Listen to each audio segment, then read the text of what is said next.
Let's talk about the zero product property.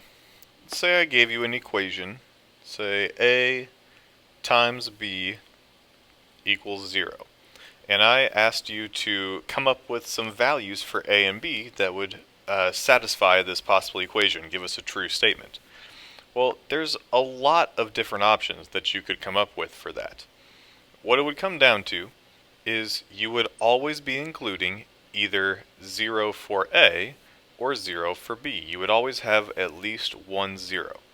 Now technically you could do 0 times 0 and have that work, but more likely you came up with 0 times 1 or 1 times 0. Maybe you went for a goofy number, did like 0 times 37 or 37 times 0, something like that. But the key is we always have to have 0 included somewhere.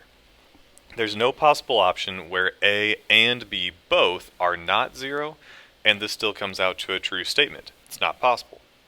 So what the zero product property says is that anytime something like this happens, where you have two things being multiplied to each other that equals 0, instead of trying to solve the entire thing out at once, what we can simply do instead is take each part separately and set them both equal to 0 to find two different solutions.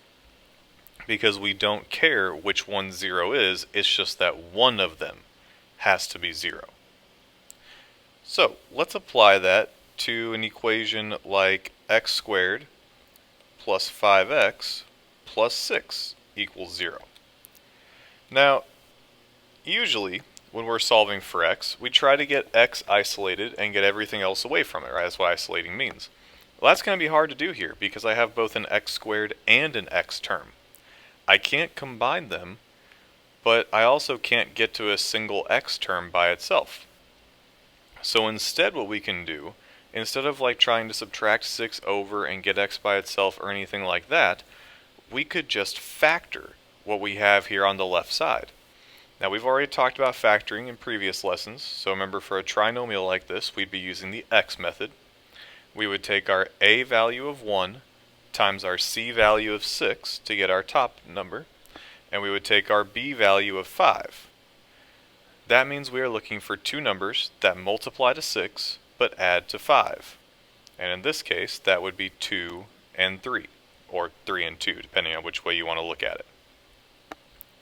Because our a value is 1, we don't have to worry about dividing by the a value or any extra stuff. Our factors would simply be x plus 2 and x plus 3. And that's equal to 0. If you look at what we have here, you'll see this is actually the same thing as what we were just talking about at the beginning of the lesson.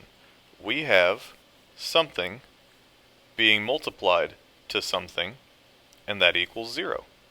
It's just that those somethings happen to be actual quantities of x plus 2 and x plus 3. So, just like the zero product property says, we can take each of these factors and set them equal to 0 separately to solve, which means we would get pretty simple answers of x equals -2 and x equals -3. And that would be it.